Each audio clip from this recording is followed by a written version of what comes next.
Welcome to another deep dive. Today we'll be looking at a really influential book.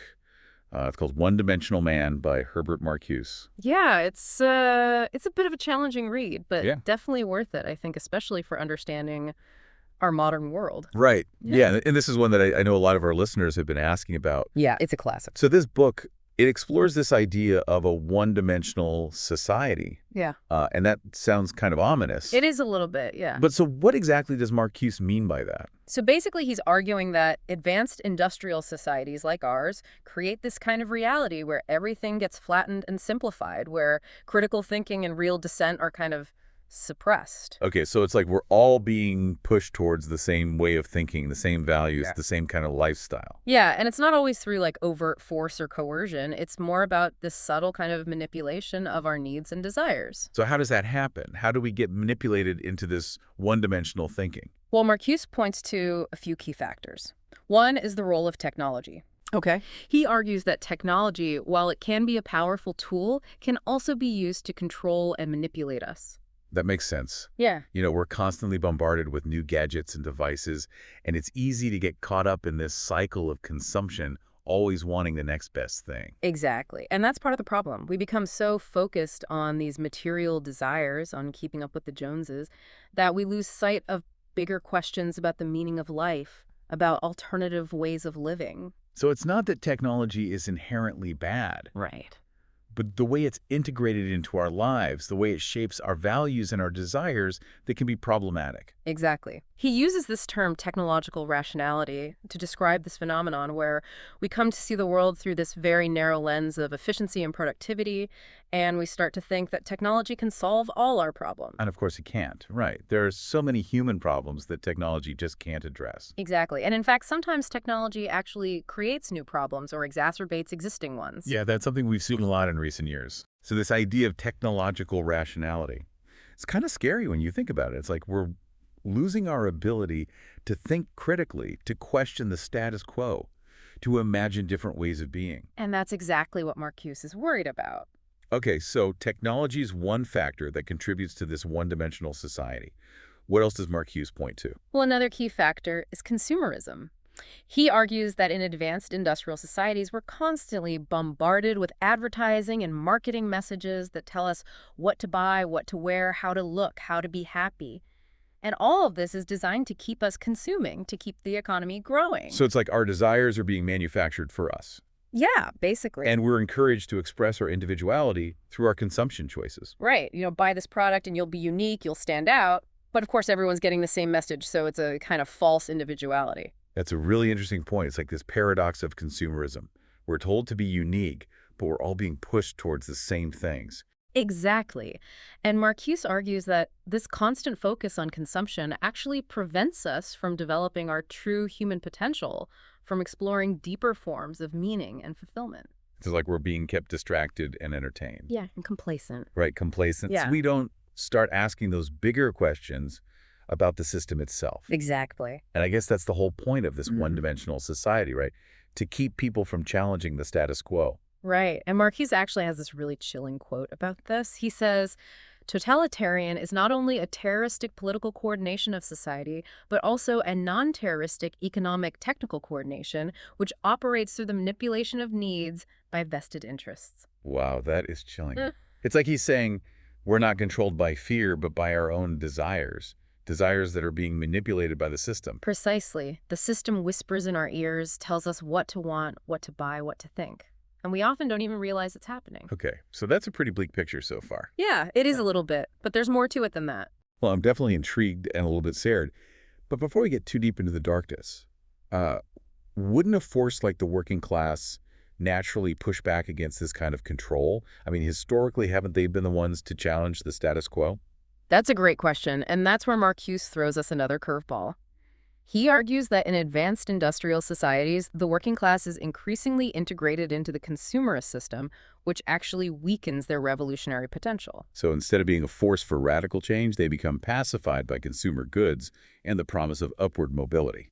Exactly. Marcuse suggests that the lines between traditional capitalism and socialism become blurred with both systems, ultimately focused on technological progress and material satisfaction.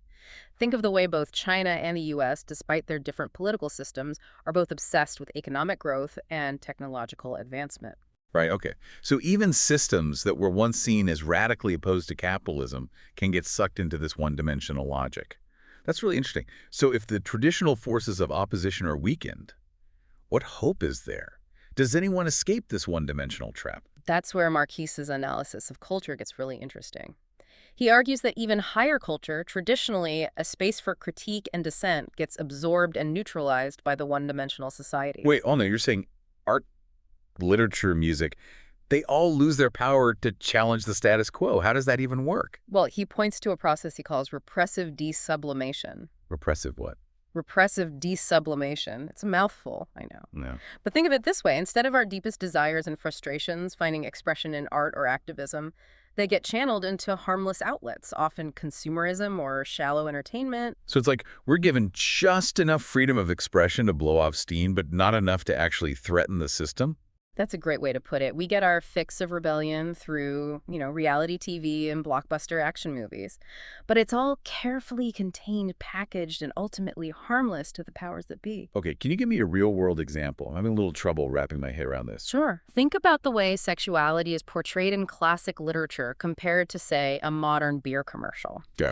In classic literature, sexuality is often this powerful, disruptive force full of complexity and danger.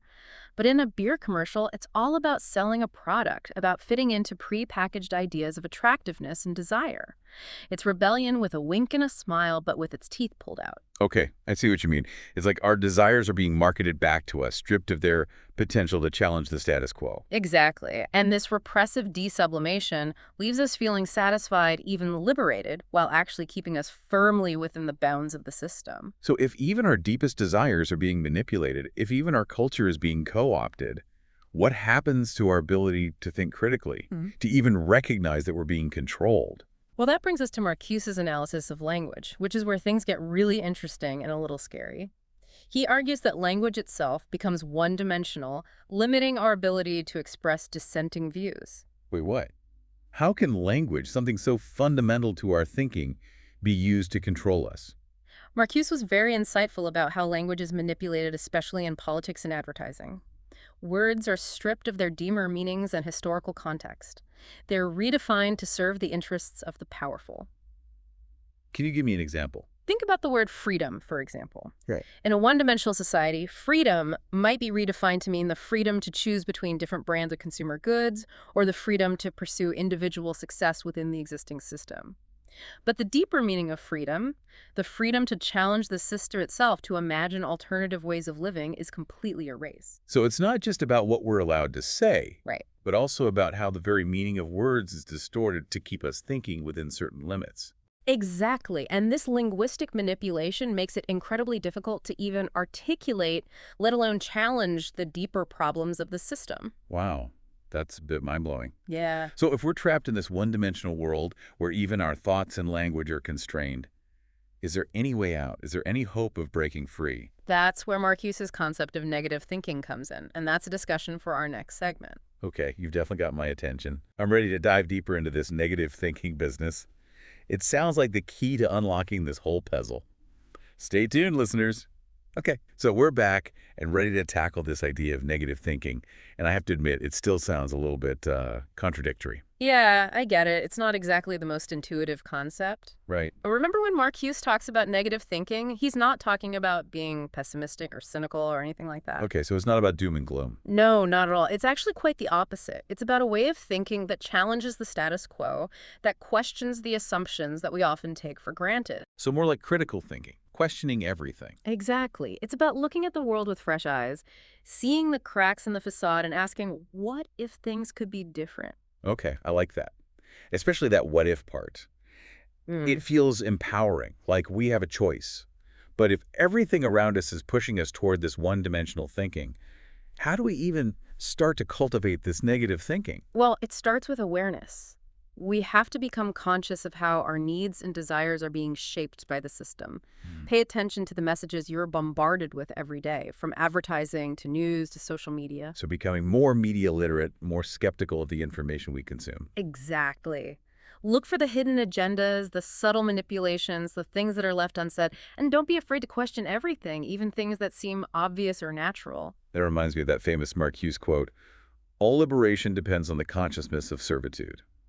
We can't break free from a system unless we first become aware of how it's controlling us. Right. Once you start seeing the world through this critical lens, then you can start to imagine alternatives to think outside the one-dimensional box. Okay, I'm starting to see the potential here. Oh, yeah. But what does this actually look like in practice? How does negative thinking translate into real-world action? Well, for Marcuse, it's about more than just changing your mindset. It's Yeah. about actively resisting the system, refusing to be complicit in its one-dimensionality. He calls this the great refusal. The great refusal. Okay, now that sounds a bit radical. Tell me more about this great refusal. What does that even entail? It's about rejecting the whole system of domination, refusing to participate in a society built on exploitation, on the suppression of our true human potential. So dropping out, becoming a hermit. Not necessarily. It's more about creating a new society within the shell of the old. Yeah. Building alternative structures, different ways of living, relating, and producing that prioritize human needs over profit and power. So it's about revolution, but not necessarily in the traditional sense of a violent uprising. Right. Marquise saw the Great Refusal as a more subtle but no less radical process of transformation. It starts with changing our own consciousness, our values, our way of being in the world. That sounds pretty daunting. Where do we even begin? It starts with small acts of defiance, with refusing to play by the rules of the game. Maybe it's choosing to buy less, to consume less media, to spend more time in nature, to connect with like-minded people. So it's about making conscious choices that align with our values, even if those choices go against the grain of mainstream society. Exactly. And it's about recognizing and supporting the countless acts of resistance that are already happening all around us. People are creating alternative communities, challenging corporate power, fighting for social justice. So the Great Refusal is less about waiting for some grand revolution and more about joining the chorus of voices that are already saying no to the system. You got it. And that's perhaps the most powerful message of Marcuse's work. The revolution begins with each of us, with our own individual acts of refusal, with our willingness to think differently, to live differently, to imagine a better world. Okay, that's a powerful image. But I have to ask, did Marquise really believe that this Great Refusal was actually achievable? I mean, it all sounds so idealistic, so utopian. He was certainly aware of the challenges, but he believed that within this oppressive system, there was a countervailing force, a yearning for something more, a refusal to be completely swallowed by the one-dimensional reality. And he saw this force manifesting in various forms of resistance, from social movements to artistic expressions to everyday acts of defiance. Precisely. And he believed that if these seemingly disparate acts of refusal could be united, they could become a powerful force for change. Okay, so it's not about waiting for some grand revolution, but about recognizing and supporting the countless acts of resistance that are already happening all around us. You've got it. And that's perhaps the most important message of One-Dimensional Man. The revolution begins with each of us, with our own individual acts of refusal, our willingness to think differently, to live differently, to imagine a better world. Okay, that's a powerful message to end on. But before we go, I have one more question. How relevant is Marcuse's work today in a world that's vastly different from the one he was writing about in the 1960s? That's a question that's been debated by scholars for decades. But I think it's safe to say that many of the trends that Marcuse identified, such as the increasing dominance of technology, the manipulation of consumer desires, and the erosion of critical thinking, have only intensified in the digital age. So his work is perhaps even more relevant now than it was back then. I'd argue that it is, in a world where we're constantly bombarded with information, where our attention is commodified, where algorithms shape our perceptions and choices. Marcuse's critique of one-dimensionality feels incredibly prescient. In his call for a great refusal, for a radical rethinking of our values and our way of life, seems more urgent than ever. I couldn't agree more.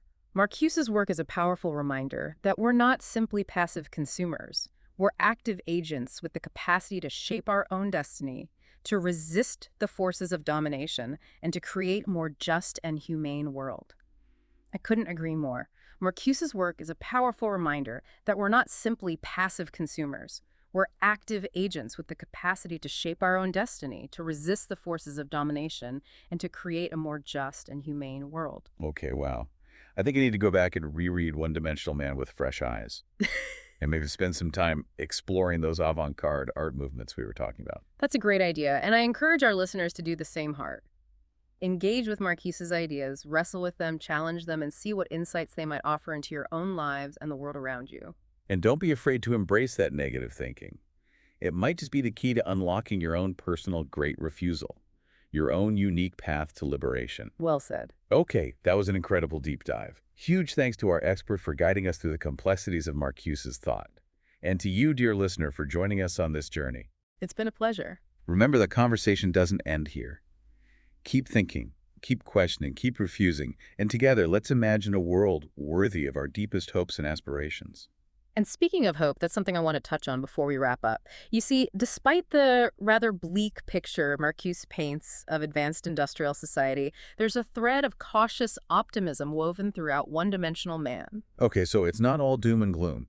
Where does this optimism come from? I mean, if the system is so effective at absorbing opposition, at closing off the space for critical thought and action, how can we possibly hope to transcend it? Well, remember Marcuse's point about the contradictions within the system itself. Right, the idea that the very forces that are driving this one-dimensional reality also contain the seeds of its potential downfall. Exactly. And this is where Marcuse's analysis of technology takes a fascinating turn. He suggests that the very advancement of technology, if redirected towards human ends, could actually become the key to liberation. Okay, now that's a twist. So the technology that's currently being used to manipulate and control us could actually be used to free us. That's the provocative idea Marcuse puts forth. He envisioned a scenario where technology could automate the necessary but unfulfilling aspects of work, freeing up human time and energy for more creative and fulfilling pursuits. So it's not about rejecting technology altogether, but about using it differently, more consciously, more ethically. Exactly. It's about harnessing the power of technology to create a society where the realm of necessity is minimized and the realm of freedom, of self-expression, of genuine human connection is expanded. That sounds incredibly appealing, almost utopian. Yeah. But how do we get from here to there? I mean, who's going to make this happen? Who's going to redirect this technological juggernaut towards these more humane ends? Well, Marcuse believed that the impetus for this transformation would have to come from a collective awakening, a widespread recognition of the limitations and dangers of the current system, and a demand for something better. So it's back to that idea of the great refusal, of a collective act of defiance that challenges the fundamental values and structures of this one-dimensional society. Precisely. And Marcuse saw the potential for this kind of awakening arising from various sources, from the marginalized groups who bear the brunt of the system's injustices, from the artists and intellectuals who challenge its cultural hegemony, and perhaps most importantly, from the younger generation who are less invested in the status quo and more open to imagining alternative futures. So a bit of a call to arms, then a challenge to all of us to become more aware, more engaged, more willing to question the way things are and demand something better. That's a great way to put it. And I think that's ultimately what Marcuse was aiming for with One-Dimensional Man, to shake us out of our complacency, to awaken us to the possibilities for a more liberated and humane existence, and to inspire us to take action, however small or grand, to bring about that change. Okay, so a powerful message of hope, but also a sobering reminder of the challenges ahead. Indeed. But as Marcuse himself said, the chance of the alternatives is itself an historical chance. Is and when the established reality is refuted by the emergence of new needs and aspirations, by the growth of a new sensibility, by the refusal of reason to contain unreason, then and only then can the great refusal become a force of social transformation. Wow, that's a quote worth pondering. So the future is not predetermined. Yeah. It's up to us, to each and every one of us, to seize that historical chance and create a world that's more equitable, more humane, more in tune with our deepest human needs and aspirations. That's the challenge and the opportunity that Marcuse leaves us with. Okay, well, I think we've done a pretty thorough deep dive into One-Dimensional Man. It's been an intense, thought-provoking, and ultimately, I think, hopeful journey. Huge thanks to our expert for guiding us through this complex and challenging terrain. It's been my pleasure. And remember, the conversation doesn't end here. Exactly. To our listener, we encourage you to pick up a copy of One-Dimensional Man and engage with these ideas for yourself. And even more importantly, look around, think critically, and see where and how you can embody the great refusal in your own life. Who knows, you might just spark a revolution. Until next time, keep diving deep.